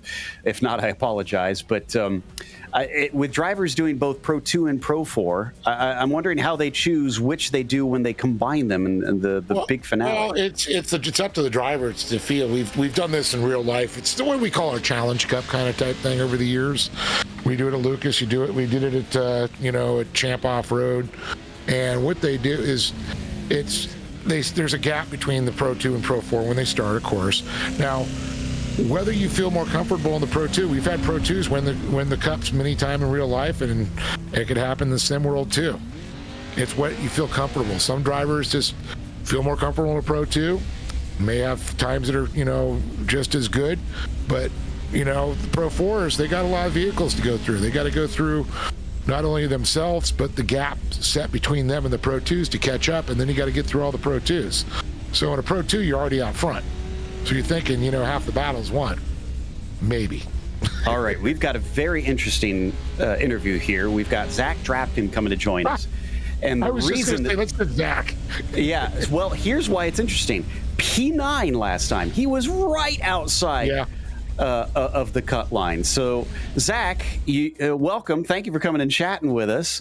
And we got a couple things. I'll let Dave talk to you in a second here. But my question is, P9 last time, he made his bet already. Can you make the top 8 this time? I sure hope so. I was so bummed, but my team, to be honest, they were running good laps and I started early, so I think we set the pace and they passed us and took the pace. So I was just stoked to be there. We got a good starting spot for tomorrow with 9th, so we'll take it, but we're going to go a little harder this time. Now with this 4-wheel drive truck, we can go a little harder and really put some time in yesterday, and I think we can get that top 5 spot, hopefully. Well, I'm going to let your new adopted mother nag you for a second here. Go ahead, Dave. Oh, okay. Hey, Zach's family. He blamed it on the dog anyways. It is the dog. But the bed's made, it looks good, our producer's happy. So... But Zach, let's talk a little bit about this, because we were just talking about, we've seen it in real life, different Challenge Cups, and, with the Pro 2s, they got the head start, they got the gap, but the Pro 4s have to come through. Some drivers feel more comfort in a Pro 2, some are more in Pro 4. What is your thoughts? Well, I've done I missed last year. I think I'm going to take the Pro 4 route this time. After running some laps, there's clearly a new pace found with the Pro 2 guys, and they're fast. I feel like I could be competitive, but if I want to win this thing, I think I'm going to run the Pro 4 because I want to get up. I want to be able to battle back, because if we battle in the Pro 2s for too long with each other, because the problem is there's probably 8 or 9 guys in the Pro 2s that can win. So if we start battling and the Pro 4s catch you, you can't fight back. So I'm hoping that we see some battles with the Pro 2s. Those guys battle and I can get out front. Me and Connor can run away. I know there's a couple of the Racecraft Nitro guys running up front. So hopefully we can get a good start on the race going and run through some Pro 2s to get to the front. And there's a lot of vehicles to go through. Like you said, there could be 8 or 9 of the Pro 2s up there, depending on if you qualify or where you qualify in the Pro 4s. I mean, that could be, 15, 16 trucks you're going through? Oh, 100%. I think we're probably looking about 36 trucks for tomorrow, and to be honest, if I could be front row, the Pro 4s, roughly 32 to 36. I know a couple of people have dropped out, but after looking at, I was trying to give you the benefit of the doubt that you're going to be up there better in the qualifying, so you have to go through I know. So hopefully we can get top 10, to be honest. Anything on the front row with the Pro 4, I feel pretty comfortable. To be honest, I don't like starting between 1st and 3rd. I don't like that far right corner. I feel comfortable probably about 5th to 10th. So we'll try to play that game right and try to be there, but the whole thing is be front row and just be there to get to the starting point. All right. It's tough being in the second row, that's for sure, too. And then that's one thing you really, you pointed out there. It's like the pole position, you're up against that wall, and you got everybody coming over there. That's a little bit more intimidating in your head, right? Oh, 100%. Actually, at Crandon a couple weeks ago when we ran the buggy there, I started second, and I was looking, and I'm like, dude, the wall's like right here next to you. And it's like, I had one guy, Dave Mason, on my right, and I'm like, if I got to flick over, I got no room. There's a wall to the right, so it really does. It's kind of like in real racing, I'd like to start closer there, but you do have to kind of hit the corner hard, and you can make a lot of mistakes, and you scrub a lot of speed. So I feel a lot more comfortable being about 3 or 4 car lengths out and being able to hit the apex nicely. So it's a whole strategy thing. Where I feel comfortable, but I'm just stoked, to be honest, to get going, and I think I need to start my truck now. Yeah, All right, here we go. It looks like Race Control's given us the signal. So thank you for coming and chatting with us, Zach, and best of luck. That's made. All right. Love the Great American Short Course shirt you have on. Thank you. Yeah, we'll get that going next year. Back to short course, baby. Thanks, guys. Thanks, Zach. So with that, we will let Zach go as we turn our attention to Keaton Swain, who's going to be our first driver sent out in qualifying for the Pro 4s now. Same format as before, if you missed it. They are aiming for the top 8 in time. They have a single lap around here. They'll be released one by one. And those top 8 will do a 3-lap dash race together to try and determine the starting order for tomorrow's feature event. So stakes are still on today, but it is not the biggest of stakes compared to what we will see tomorrow. Still, we'll have some fun. And Keaton Swain put it on pole last time. This time, though, he is the first starting. What difference will that make? And that's the biggest thing, too, is making that switch this fast into a Pro 4 from a Pro 2, getting your brain to figure it out and know it's going to drive different. It's crazy. Yeah, I can imagine trying to tell your body and all the synapses in your head to change around how you drive the truck, and he's pulling off. What's happened here? Uh-oh. That's unusual. And his qualifying is done. I didn't see any sort of black flag there, so I'm not sure what that was about. Huh. I am not sure. Does that mean that he's running the Pro 2? That may be. Well, we're being told by Race Control he called off his lap. So that was his call. Not sure. Again, we don't have any other information other than that, just the verbiage.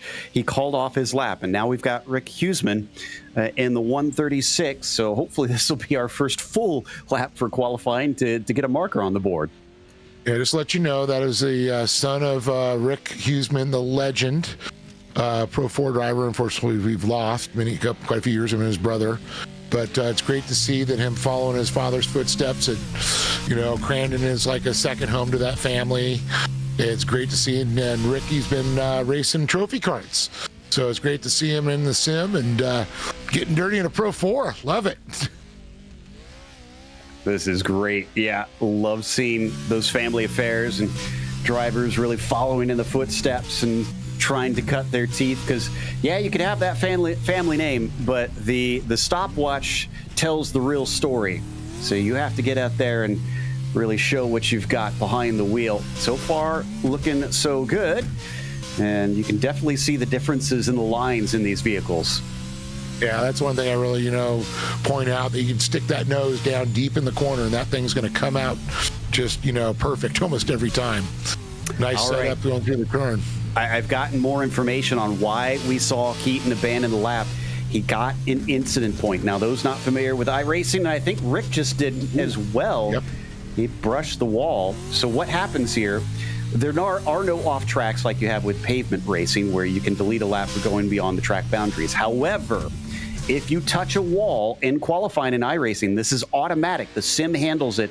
The stewards can do nothing about it. If you touch a wall, the lap is deleted. Even if it's a brush, the lightest of brushes, it's to prevent anybody cheating and using the walls for as sort of a wall ride, kind of carry your momentum. So his lap, Rick's, did not count, and we are two drivers through and still no lap times. Well, hopefully Thad's going to break that. Of course, Thad had that happen to him in the Pro 2s. We're hoping that's now going to be a little bit smoother for him. I mean, if he can make the lap count, I mean, he's already got a leg up. He didn't even get hardly past the start-finish line before because he hit that pole. So that's doing better on that in that sense for him. But now he's got to set a decent time from here, and he's going to be the first one to set a time. So 23.6. We'll see how that compares as more drivers come through. Definitely a lot of counter steering coming down through Potawatomi. And that's one thing nice about the Pro 4. It could, you just kind of a little correction, and that thing just straightens out for you. And we don't want the medieval knights judging him in the background. No, we want them to nod in approval on this one. Can he pull the sword out of the stone? The 184 takes it through the gravel pit. He got it out of a lot of stones there. And now into Calamity Corner. Thad Weaver looks to set a time, whips it around, takes it wide out of this corner, tries to cut back. And as he puts one on the board, it's a 1:19.9. And we're seeing it very comparable to a lot of the Pro 2 times so far. Let's see. Really, that's our first time. So we really can't judge and see what these Pro 4s are going to do in these segments. Yeah, fastest times were high 117s in the Pro 2. So I would expect these trucks to be a little faster. So I don't think I was that expecting high 115s, 116s maybe. So I doubt that 119 is going to make the cut. But you never know. We've had already 2 drivers that didn't even. I'm just happy Thad made it around. Yeah, exactly. He's one-upped Keaton Swain. How many drivers get to say that very often? Yeah, that's true. Absolutely true. But it looks like Vanderveer, pretty much we're seeing the 23s. He's a low 23s right now. Let's see the segment right here. 23.8. Now we're talking.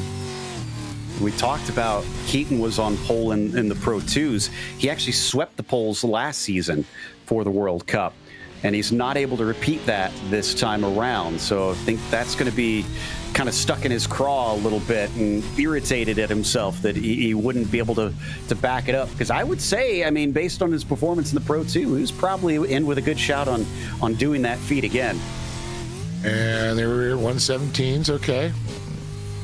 So that's our quickest time. That's looking much better. 17.1 for Vanderveer. He looked a little disappointed, though. Yeah, I like you said, 115 seems a little more reasonable. So not sure if that's going to be in our top 8, but we're seeing the pace now pick up. Trenton Briley up next in the number 17 truck. Crandon's a driver who could do it. He shows some good speed here. He's no stranger to racing in this series.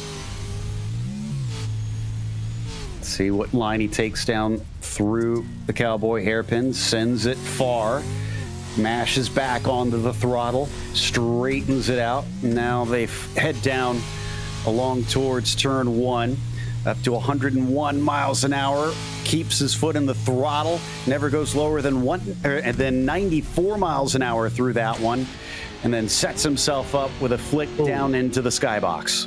We might see high 116s, low 117s on this one. 22.6 for the first sector, 23.5 for our second sector for Trenton Briley. Another corner, very diamond off. Look at him cut back all the way down to the inside through gravel pit. Gonna pitch this thing sideways, try to back it in around the corner here. And 116. 116.1, that's exactly what you said. Good call on that one, Dave. So next up is Quentin Johnson in the 53. Trenton Briley holds our provisional pole currently.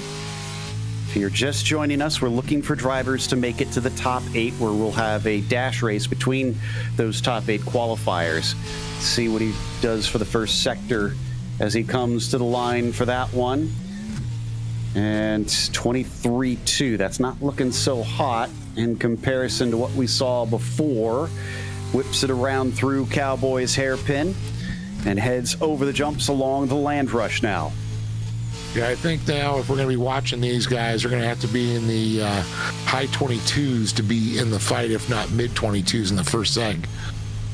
Yeah, exactly. Yeah, I definitely expect 22s for that first sector for the decent laps, maybe even a little quicker for the fastest of the laps, but we'll see as he's just about done here.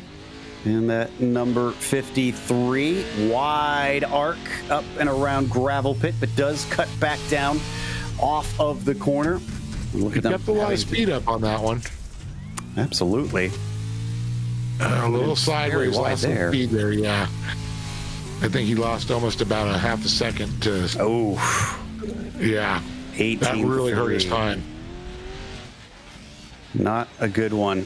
And sends it into the wall, and a little bit of dismay it looked like for him.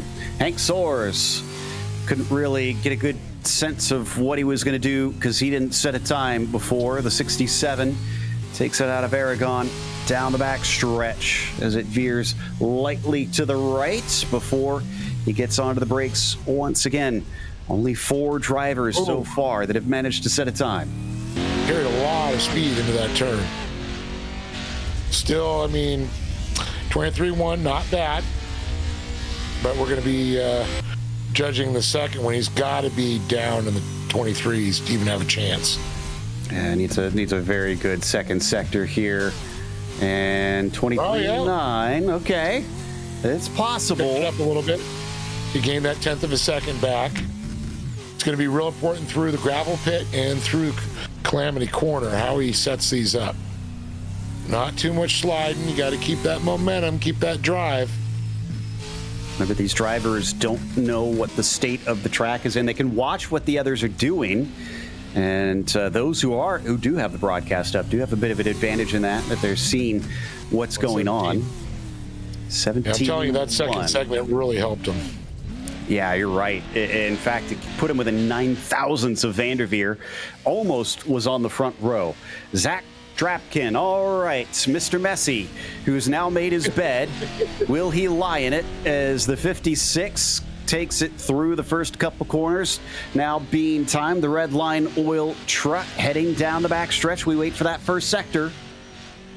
Don't forget, the dog did it. The dog ate my homework. Exactly. And first sector, 22.6. That seems a little bit better. Yeah. Yep. Will he be the first to break under 116? He'll come to that marker here pretty soon. I believe it's just before or just after the barn. Yep. I was going to pitch it. There we go. Nice move. Set up. That's right where you want to be. 23.6. Right up. That's pretty fast. I don't think that's the quickest we've seen so far, but good enough. Now comes in. Diamond's off the entry. Will he also be able to diamond off that exit? Yes, he does.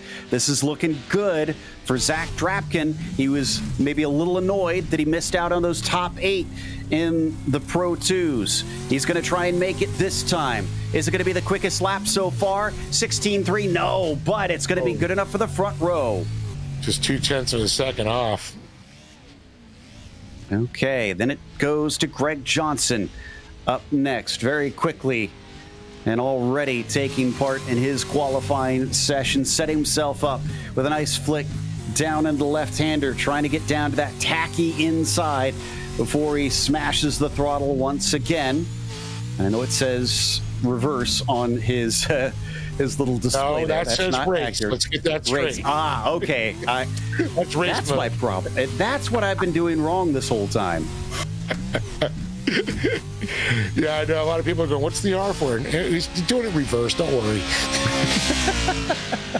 Yeah, that's just a limitation of what we can show here in spectator mode. First sector, 23 flat. Pretty decent there. 23.9. Okay, so looking good. I'm guessing this is going to be maybe 117s for Greg Johnson if he can keep this one up. In the final sector, brings the beautiful shiny red chrome car around through gravel pit and now heads towards Calamity. Let me see 117s here. It's a little wide on the exit of gravel pit, I think. Oh, very tight to the inside, almost clipping the inside wall. 17.2. Okay. That's good enough for 5th. Well, this will be our 8th car to set a time if Cody keeps it out of the wall. So, Winnecke already on his flyer as well in the number 9.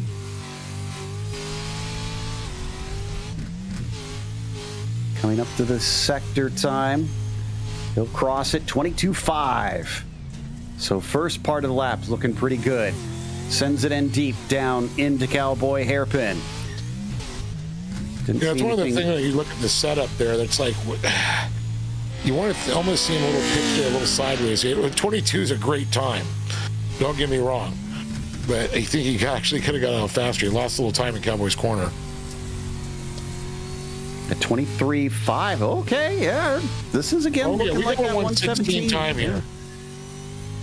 Sub 117 maybe for Cody Winecki. Into gravel pit. A little bit of a wider entry for him before he cuts off the exit. Straight lines it over the Polaris jump to line up for this final corner. Very shallow entry, though, into the final corner. Does not give it a wider berth. Will that pay dividends? Yes, it will. Oh. The first driver to hit a 115. Nice. That's our quickest. Cody Winecki, now your pole sitter up at the top. Dane Culver up next in the number 51. This first sector is making quite the difference for many a driver. Need to be good. You can make up some of the time, but you're not going to be up in the top 3 if you have a bad first sector. He'll cross 22.6. That's good. Oh, man, that is good. Look at the That's on focus par on for a his face. 116 run. And he has been very much Love in it. it. It's gotten so dark outside. You can't even see the rig that we've grown to love that he's got. That sort of roll cage body around himself in his sim rig. And he comes off really hanging it out close to the wall coming off of the skybox. Yeah, I guess it is dark out now.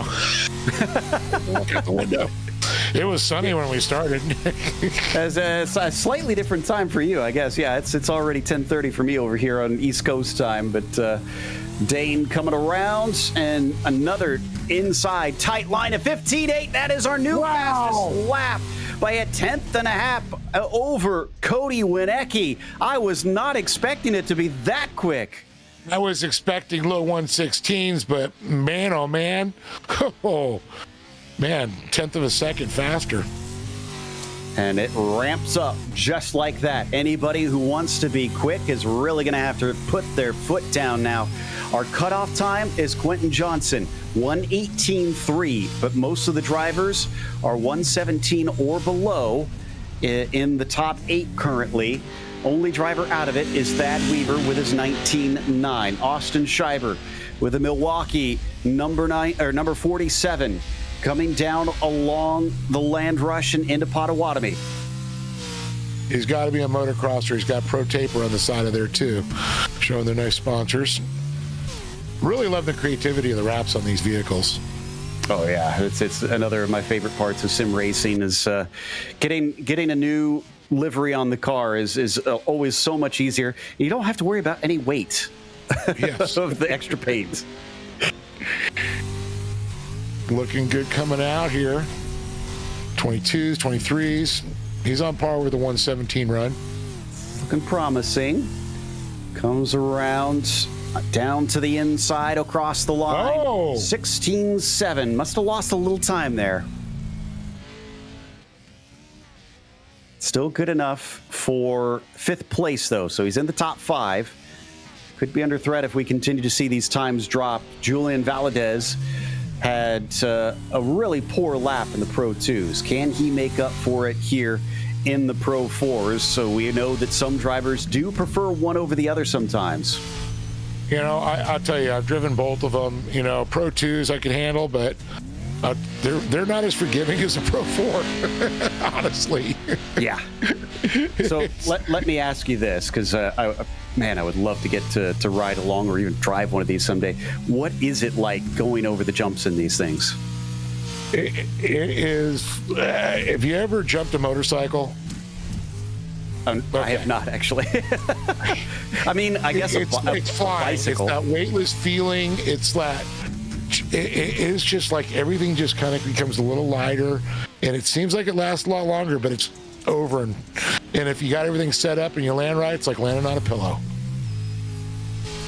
I guess I'll go back to my skateboarding experience since we brought that up a few times on these shows. Yeah, Maybe, fly. Yeah. chucked myself off of a few things over the years, but Valadez chucks it over the line, 17-6. That's good enough for ninth. He won't be in the top 8, but I think that was much more representative than what we saw on the Pro 2s. Oh, absolutely agree on that one. Crystal King up next. She got the Shenandoah Shine on there. Yeah, representing both in the Pro 2s and over here in the Pro 4s. Ooh, very shallow coming into Aragon for her. But gets it to bite coming off the corner. Now gets on the throttle. Now we're going to see drivers that are only doing Pro 2s. They're not going to even bother going with the Pro 4s. Some drivers we didn't see in Pro 2 that are qualifying here for Pro 4s. They already know what they want to go with. They know the guys that are just saying, okay, I'm not going to mess with the Pro 2. They already know it's harder to drive. Yeah, exactly. And this Pro 4, definitely preferred by a few, but it is also a lot faster, so much more grunt. You might have an easier time finding the grip, but you have to wield it. And this is being wielded very well by Crystal. The times are looking good on the sectors. Yeah, she's 22.7, 23.5. She could see a good qualifying. It's coming out of this corner. It's going to be where she hits this mark, 103, 102. Okay. 11 trucks for the time. I think this is top 8 material. Yeah, I believe you might be on there. I'm seeing the 116. There it is. 16-2. That'll put her up to 4th place. Still only 2 drivers have cut underneath 116 so far. That's Culver and Winecki. Brody Duscher up next in the 909. Who's our very first driver to qualify in the Pro 2s. He's about halfway through. Still have a lot of drivers left to go, so we don't have anybody entirely safe, although we've got an idea of who is likely to be safe at this stage. I'm going to predict you got to be at least in the 116s to make the top 8. Oh, I agree right now, especially, seeing Dan Culver and Cody Nicky in the 115s. Trenton Riley is just teetering right there at the 116.1. And then, Crystal King 116.2, a 116.3. Now, I think Schreiber, Vanderveer, and Soares is going to have to definitely be a little nervous right now, because seeing out there we got Connor Berry, Luke Knupp still to qualify. Yeah, that's a good point. Tyson Miller hasn't qualified yet either, so there's definitely some hot drivers that could displace even some of our quick ones already. And crossing the line, a 16.5 for Brody will put him into 6th. That means that Cody Vanderveer is now on the bubble, looking at getting bumped with his 117.1. So yeah, almost all the drivers now are within the 116s to be within the top 8. Justin Rott now on track in the 776. He's got the goat. Oh, wow, he sends it way into the corner. And then look at him drift off the exit all the way out to the grass, actually. That still loses you some time. No, definitely. I mean, it's amazing how that grass will just slide off and you lose momentum. Yeah, here in the sim, it is more slippery, and while you are putting the truck quite sideways, always way close to the wall from the onboard, it looks like. I thought he was going to maybe tip it and end the lap prematurely, but he kept it clean. Yeah, I think that runoff there, 23.5, a 24.4, and exiting out there at 106. I mean, yeah. Fortunately, he's not going to make the top 8 on this one. I think you're right. We'll see what the time looks like. Crosses the line, 19 flat. That'll put him into 13th, just ahead of Thad Weaver. Sean Winkler comes up next. Okay, here we go. There's another one. Like you said, the Tyson Millers, the Sean Winklers, the Luke Knupps, the Connor Berry. There's 4 drivers right now. Drapkin, Duscher, Schreiber, and Vanderveer that might be a little nervous. All right. Is he going to be the big man of the house in that number 720 Ooh. This qualifying session. Yeah, oh man, he is really going for it. I don't know if that was a good exit. Did that look good to you? Yeah, it looked a little sluggish there. Wasn't quite pointed the direction I think he wanted.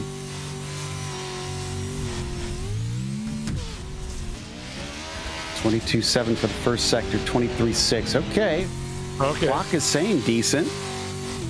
All right, now we go to the gravel pit. When it gets to just past the apex, you're going to have to be probably about a 102 to even think about it. And look at this, right there, 102. He's shaking his head, though. He's not happy with it. He doesn't seem to think this is a lap that is his best. Don't know if it's good. It's a qualifier. 16.5 will put him 7th, very, very close to the outside. Only Austin Schreiber, is behind him, and there's about a tenth and a half between them. Alexei Vijant here coming around to start his lap. Let's see how Alexei's going to handle this here. Coming up on the first segment time. Up to the braking now for the hairpin. Love seeing just the pitch and roll of these trucks. You can really see how soft that suspension is, how they have to try and dig in to get that thing to turn. And it's amazing the wheels stay down and keep hooking up and with the body roll like that. Not the greatest of landing, but it settles nicely. First two sectors, nothing to write home about, frankly. So don't know if this is really going to put him in the top 8, but... Here we go. Right here. And he's about a second and a half off the pace. Probably the 117s, which is not going to be good enough to make it in. He'll come around the final turn and cross the line. We'll see what the time tells. 18.4. Ooh, even I was ambitious on that one. He is only 14th. Triple floors right now, Evan McFarlane. Really opening up this last turn. And again, you got a lot of power underneath that right foot, so you can use that to your advantage to start the lap off to get the time. Swings it through the turns. Up into the left-hander now. Nice and down to the bottom. Up against that little tree to the inside. And then let it drift on out to the outside. His marker to make it into the top 8 is currently a 1:16.7. Austin Schreiber in the 47 truck holds that mark. 22.7. He's in there. He's got a good segment going. Find out what the second sector is pretty quickly here. Up to the barn, off to the right-hand side. First jump, second jump. Takes it in nice and smooth into this corner. This looks very under control. 23.4. Yeah, I think this is top 8 material. Yeah, he's looking very smooth here. Nice setup there. Put the nose down. See that middle line, preferred line there. Squared up. Oh, man. Currently 9/10 of a second from first to 8th. So looking pretty tight at this stage. Not much in it to make the difference. Wow, he got close to that inside wall, but it counts. And it's a 16.2. That'll put him into 4th. Yeah. Looked like a good run there. Nitro cross all over the side of Trevor Teals. Also looking very Evel Knievel, I have to say. I was going to say, he's got the, kind of like the Travis Pastrana did that Evel Knievel deal. He's representing the Nitro Cross. Very, very late 70s, early 80s feeling look on this truck. So the 72 flies down the back stretch, and it's a 23 flat. So a little bit off, but not outrageously so. Yeah, he needs a couple tenths of a second off here in the second sector here. Let's see. Coming down up to the nose on the wall. I think the last 8 or so trucks soon. So we're going to start having drivers locked in. 24.1. Yeah, that's still feeling a little off pace, I think, comparison. Yeah. I don't think this is going to do it. All right, let's see when they put that nose on the exit here coming around. He's on par with the Pro 2. I don't think that's what he wants to hear right now, unfortunately. No, unfortunately. Not going to do him well. Last corner, across the line, 17.4. And that's outside looking in. That's going to be P13 for him. Nicholas Dachelet, the next one across. The old, was it the old Parsons Chevrolet on there? Days of Thunder, baby. Love it. And Chevy Thunder. oh yeah. So now that's one I have seen many a time. So Never seen it. I actually, so fun story about that one is the a friend of mine who is out in LA, DJ Clark. He's worked in Hollywood and had a friend who worked on Days of Thunder, and the crew got custom Days of Thunder jackets and gifted it to him. I am so supremely jealous that he has that. That is a never let go sort of item. Yeah, I've had quite a few of my friends who are stuntmen worked on that movie, and they got those jackets too, and they've rubbed it in my face a few times. I'm gonna have to say gift. Yeah, who's inheriting that? Can I get that from your kids? Yeah, I mean you will, damn it. All right, 22.5, 23.4. This is looking pretty good for Nick. He'll cross the line. Is it top 8? Yes, it is. It's a 15.8. Wow. That's going to be front row. He got right up there. He almost looked shocked at it himself as he looked at the time. Let's see Tyson now. I know he was a little frustrated from the Pro 2s. Whole shot to third place, but still a great run for Tyson. And Tyson can drive a Pro 4. We've seen it in the series. He's always up there fighting.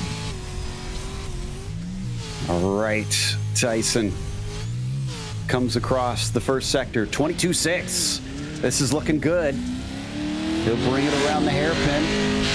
Does that say torque jam? Is that what it says? Yeah, as I was going to say, it was a torque jam. I was trying to read the side. I wonder if that's his Twitch handle, since he's got the Twitch icon there all over his truck. Some of these drivers do stream as they race as well. Terminator.com. Yeah. 23.5. He's Terminator. Yeah. Good time, 22.6. And at 23.5, he's on par there. Let's see. He's going to put the nose around. It's going to be at 102. I think we've got at least Culver and Dachelet locked in at this stage, if my math is right here. Can Tyson join them? Comes across the line. Damn. 16 flats. Very, very close to cutting under 116, but good enough for fourth. Front row. Look at that, how we're changing it up. It was a little rough start, but I'll tell you, these drivers have just really turned it up. And guess who's in 8th? Zach Rapkin. No. Is it going to happen again? Oh, man. You got some fast drivers still to come. So, yeah, Wes Graham, Kyle Cooper. We had Rick. Did we already have Rick Houston? I thought. Unfortunately, Rick hit the wall. That's right. That's why I thought that. I was trying to remember if it was that or the Pro 2. So it was this one. Luke Knupp and Connor Berry. And if Connor doesn't make the top 8, I'd be shocked. So I think Zach Drapkin kind of knows the writing on the wall. And Luke Knupp. Exactly. Fast driver. Yeah. Wes Graham, 23 flat, 23.9. This is marginal. I don't know if he's going to make it, but he could bump Drapkin, who sits at a 16.3 currently. We're down to half a second between the top 8 right now. It's getting to be crunch time up in the top group. Wow. You got to really be on it. Coming around, 116. 8. Wow, look at the consistency of the 116.8s now. Impressive. And even a second off of the pole time, he's 12th place. I don't think he should be ashamed of that one. That was a good lap. Just it's getting so tight up at the front. Luke throwing up the horns. Can he lock those horns into a top 8? Well, here's an interesting story about Luke Knupp. They just raced in the Baja 400, the Travis Williams Motorsports truck. He and his driver got out of the truck, handed it off to Travis and the co-driver, and unfortunately the truck caught on fire and burned to the ground. So luckily everybody was okay, but Luke literally just got out of that truck. That's a scary thing to happen. Yeah, well, especially way out in the wilderness. I saw the pictures in the Discord chat for this series as well, and it's pretty gnarly. It is just billowing flames. Yeah, and the worst thing to me is I know all these drivers, and I see a fire, and it just freaks me out because, I just don't want anything to happen to my drivers. Yeah, the last thing any racer wants is a fire. Fire's the scariest thing in the world when it comes to racing, I'll tell you. It really is. It's the big thing that we still fight to prevent from happening, because that could be catastrophic. And Luke Knupp doesn't have to worry about it in the sim world. Let's see. 15-9. That's 4th place for him, I believe. 3rd place, actually. 3rd place, yeah. This is Crystal King now on the bubble. Uh-oh. Can we say Rutlow? Slicky's here. Connor Berry needs to put one of his laps in, and that's it for Crystal King. Evan McFarlane would get shuffled into P8 right now. Let's see. We've got 1, 2. So, yeah, I think it's Cooper and Berry, the last 2. So that means that McFarlane and King are the only 2 that are under threat here that could fall out of the top 8. Everybody else is locked in, and Connor doesn't want to do that in the timed lap. He can tap the wall leading up to it, mind you, although he can't ride the wall, but that won't worry him because the timing line is after that. Now he really gets on it as he comes up the left-hander. Yeah, watching that, keeping it low down, keeping it tight. Very quick acceleration. A little bit of an adjustment. Here we go. Keeps that speed up. 22.7. That's really good for that first sector. Down the round. Oh, boy. And by the way, Joe, Off-Road does have its Days of Thunder movie. It's called Dirt. Oh, okay. I'll have to look this one up. Yeah, make sure to rent it because I want a mailbox check. I take it you got to do some voiceover for that one. I'm in it. Oh, wow. Okay. Yeah, there's a few out there that might see me in every once in a while. So did you? I think DJ lives in Hollywood. I could throw a rock and hit it. Yeah, that's true. That's true. You are not too far away from that. So how many scenes did you do with Nicole Kidman? Sorry, I couldn't resist. 158. Yeah, but I got to do it with Christina Moore. Okay, that's good enough. But it's good enough for Connor Berry, but he is 300ths off of Dane Culver's pole time. Man, I'll tell you, Dane Culver's time, that just, wow, I'm still blown away at that time. I mean, he laid a marker down, and now Kyle Cooper has to step up to the plate. Evan McFarlane is crossing fingers, toes, and eyes and everything possible that he stays in this top 8. So close to making it. And on top of things, I mean, he had to have felt good about that lap, Evan. It is a 1:16.2. That is 0.376 off the fastest time, and he's in 8th place. That's unbelievable. That's literally the blink of an eye. Yeah, it is. I mean, that's what's just amazing on there. It's going to be a tough one for Kyle Cooper there in the 23s, especially seeing those first sectors were just so quick in the 22s, a lot of these drivers. But bad first segment, you make it up in the second, you got to just bring it home in the third. Let's see when he comes around the corner here. 103, I think we're going to have our qualifying order now. I think Kyle right. Cooper probably knows it. Yeah, it looks pretty stone-faced. And Evan McFarlane's going to be happy if this is so. He'll cross the line, and it's an 18.5. That won't put him in the top 8. McFarlane will squeak through into our 3-lap dash. But my goodness, just over 0.3 of a second between your top 8 to me says this is going to be a monumental battle in those 3 laps. There's nothing between them.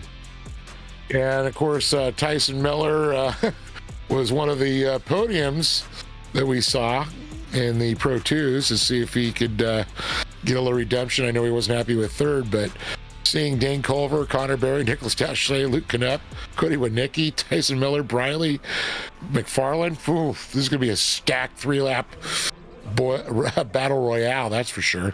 But you make a good point. Winkler, who was on the podium, didn't make it. Keaton Swain on the podium, didn't make it.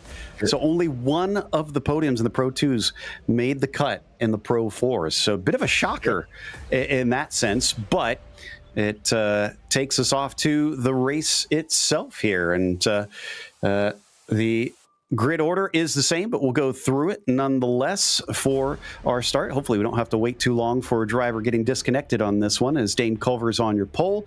Connor Berry starting second, Nicholas Dachelet in third. Luke Knupp will start in the 4th position, Cody Winicki in P5, and Tyson Miller in 6. Trenton Briley starts 7th today, and Evan McFarlane in the 8th spot. We've got a 2-minute wait unless they cut this one down now that we've got all 8 drivers ready to go. Race control telling us they're ready when we are, so guess we can get this party kicked off pretty shortly. Well, I'm ready. I am absolutely ready. I'm so looking forward to this one. Fortunately, this is going to be our last one for tonight, because after this, we have to wait for tomorrow evening for all the big races, the feature races. They have been told it's time to go. They've been given the signal. The engines now start to rev as the lights come up. It's the second land rush here in the Pro 4s, and the green flag is out. Taking off, it looks like that 51 car is just starting to pull ahead in the second phase, and the number 2 is going to try and challenge him, swinging way around the outside. Who is that charging through? That's the 444. Yeah, 444s. It looks like he got into 4th place, speaking of. Luke Knupp's going to jump right in there and take that spot right away. Evan McFarlane as high as 4th, as you said, falls back down to 5th. Knupp now to the inside, thinking about 3rd place on Dachelet, who could get shoved to the outside as he does lean on him a bit. 3-4 wide coming off the corner for the lead, but the 51 takes it. He's almost sideways. The 2 almost hits the back of him as they land. They all crunch together coming through Calamity. Man, look at all these. There's 5 that are just totally touching and connected. Absolutely insane. They're going to pitch it sideways, back it in. But Dane Culver, Connor Berry, Luke Knupp, Nicholas Dachelet, McFarlane, Winicki, Miller, and Briley. That was a phenomenal. There's no place for not battling.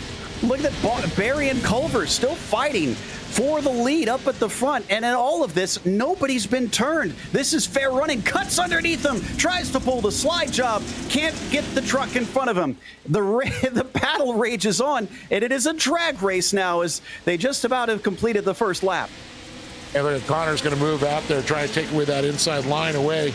Culver's going to slide around. He's got to get that nose up to be up front. Oh! Gets a little sideways. He touches the air. Oh, no. Disaster for Berry, who winds up in a heap off to the side. He knows it's over, shakes his head. He'll try and get the truck rolling. I don't know what shape it is in, though. And that means that Dane Culver is now your leader. But Dachelet has something to say about that. Yeah, Dachelet, though, he's going to be getting right up in the inside there. He's going to definitely put the pressure on him. Tyson Miller back in that 3rd place, though, trying to fight off Winicki. But look at this. The 444 up the inside again. Man, he just comes from nowhere. He barely made it through, and we've lost the 51 because he was given a black flag. He knows that's essentially the end of this race, so he just abandoned it and sent it flying. Now, that was because of the contact mid-air. That's a big no-no in this series, so it was a pretty quick black flag. A bit of a shame, but this now means that our top 2 in the race after the first lap are now gone, and Dachelet leads. Whoa, and a car gets sent over. Oh! Taking a look again at the replay there.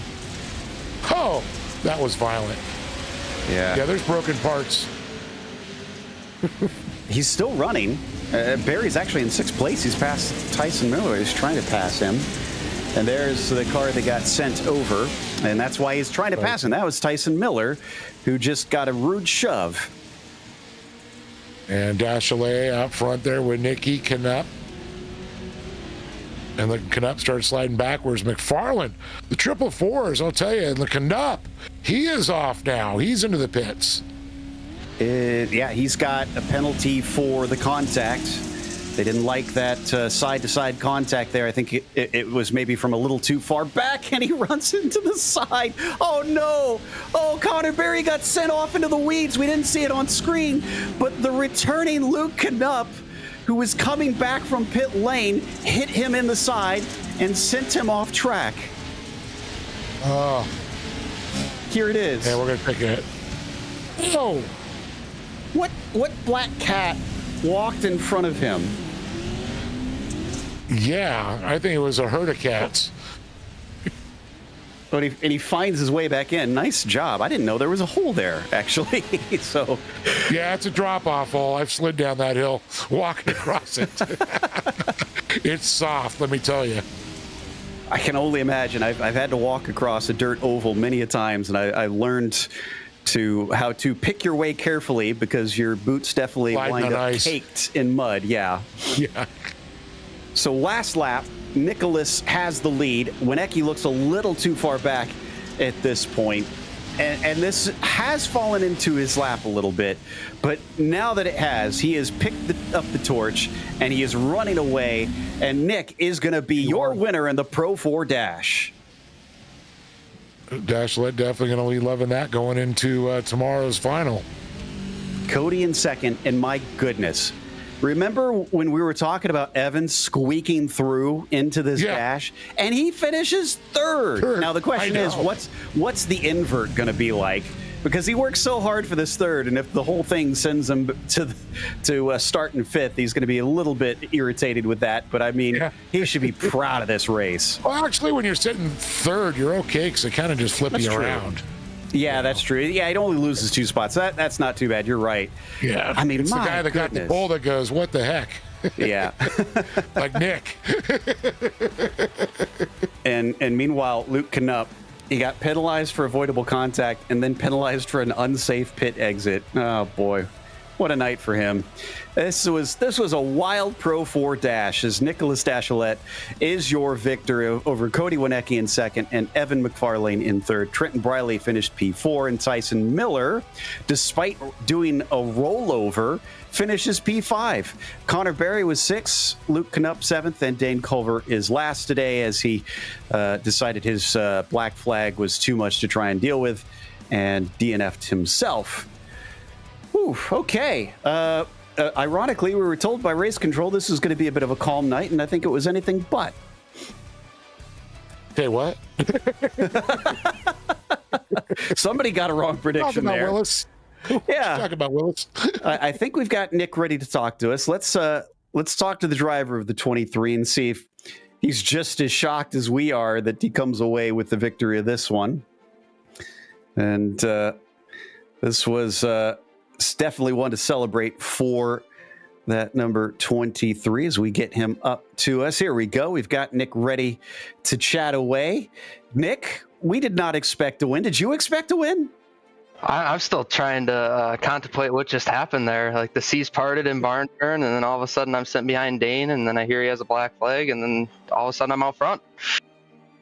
So when that happens, did you feel any nerves? Did you think Cody would be a problem for you? Or was this kind of like, all right, this is a short race, this is done? Yeah, that was pretty much what I thought once there. I know Cody would race me clean through there, so really no worries. But it was fun out there. These dash races were pretty fun to watch, and I'm sure it was chaotic watching it too. Now, the problem, we were talking about after everybody came across the finish line is they have the random pull for the invert. You sort of get the pull here with this dash race, but sort of not. Are you kind of, are you not looking forward to that pull, or are you just happy to get to come away with a short race win? Oh, it's always nice to win. I'm hoping I can pull that one so I stay on pole, but anywhere through the top 8, I think I can win from anywhere on that front row. Well, may the racing gods smile upon you, sir, and congratulations on tonight. Yeah, thank you guys. I just want to give a thank you to my sponsors, Parsons Chevrolet, Jenny and Richie, for sponsoring me, Factory Sim Sport, all my teammates, Crystal Keaton, Tyson Plum, Tom, Terry, just everyone that helps out, Legion Speed Sports, HW Designs, you guys for putting this on, and the series sponsors, and Connor for helping put this show on for all you guys. Wonderful stuff there from our winner in the Dash race from Nicholas Dashilette.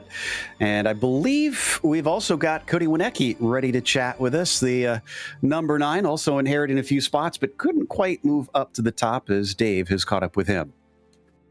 Cody Winecki, what a crazy dash this was. Talk about what's going through your mind, especially on that start. We got you, Cody. Yep, here now. Okay. All right, let's talk a little bit about that start. Right out of the box, this was a battle. Definitely. What was going through your mind there? I know we saw Dane get up there and how it all, the craziness that ensued, with Connor and Luke and, everything that was going on out there. What was going through your mind? Well, I knew the land rush was going to be tough. These top drivers, top 8, they're immaculate. Like, we'll try to keep it clean, but stuff happens, and we were 8th off the land rush and just picked our way through the pack, just slow and steady, waited for other mistakes and capitalized on it, and it was a good race overall. When you're out there and you're seeing little mistakes, are you looking for, okay, I have an exit plan? Do I, what are your thought process when you're seeing things like what we just saw with the little, with fortunately Luke and having his problem, and of course Connor going off? Yeah, I saw all 3 of them collide, and I'm like, they're taking up the whole track. There ain't no way around it. So gave Luke a little bump to get him going again, and he had a black flag, so that put us in the spot for 2nd place, and couldn't be happier, but bummer for the other drivers that obviously had a good chance. Honestly, well, I know you probably got some people to thank, and tomorrow it's another day. Oh yeah, if PC holds up, but I'd like to thank Polaris Racing, Winnicke Motorsports, Top Box Racing, Works Graphics. Dave Ward did a killer job on the new paint. I keep looking at it, and it just looks better and better. But thank you guys for the broadcast, and we'll see you all tomorrow. Cody Winecki, everybody, looking sharp there, living that Polaris Factory Racing on there. Looks sharp. I believe, Joe, you're standing 3rd place? Yes, indeed, with Evan McFarlane and the 444, who had to have gone through an absolute roller coaster. Evan, I mean, describe the emotions going from on the bubble, wondering if you're going to make it, to starting 8th, to winding up on the podium. Well, a lot of chaos, that's for sure.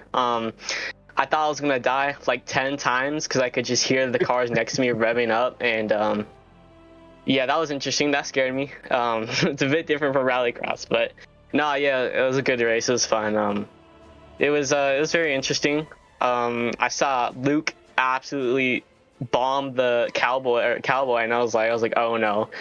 But I mean, yeah, no, it was a good race. I knew I'd have decent qualifying pace. Typically better when the track's more wet and when it's not rubbered up. I was on a good lap there, messed up a bit, but other than that, no, we had a great race. And I think it could have done better, but it is what it is. I mean, the track was rubbered in, and that's not my driving style. So I mean, I'll take a 3rd for sure. I mean, I'm just grateful that I'm up here and racing with these guys. Well, speaking of the Rallycross, you obviously have the standing starts as a more common thing over there, whereas here it tends to be mostly rolling starts. Do you feel like that helped you in this race, being able to get off the line?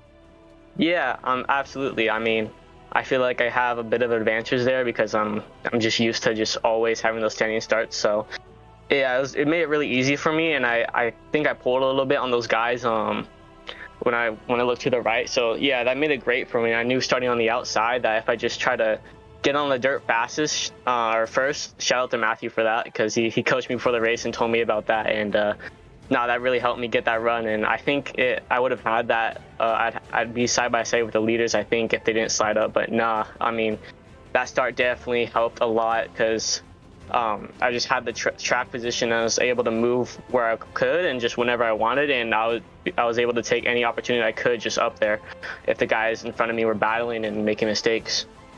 Well, I have good news for you. We've been given the information on the inverts. Pro 2 is the top 6. Pro 4 is no inverts. So you're starting third tomorrow, sir. Yeah, that should be good, but we'll see. Third is not a bad place. I'll take that for sure, especially on the start here. But it's kind of when there's 20 cars on the field or 20 trucks, my bad. There's 20 trucks in the field. It's gonna be chaos. So I mean, I'm just praying that we get a good start. So yeah, I'm looking forward for tomorrow. We are as well. Again, congratulations on a well-run race, sir. Yeah, thank you. I'd like to thank all my sponsors, KS Industries, Team Watson Setups. If you want to get some of me and Matthew Lindy setups over there, check those guys out, as well as Rallycross setups, just setups in general. I'd also like to thank my mom, my dad, my brothers, and always thank them for being there with me. The Lord above, he's always kept me fast, and he's always watched over me, so I'm extremely thankful to him. And yeah, just Marwin Sports, Malin, Martin Sports, Fluid Logic, True Speed, and yeah, just all those guys at the team, KS Industries again, Matthew Lindy, Robbie Lareal, James, Greg Johnson, Josh Darnell, Eric Dubois, all those guys over there. And also you guys for putting on the show. Well, thank you very much. You guys definitely give us a great show to call. That was Evan McFarlane in the 444 truck, finishing third in the dash. Oh man!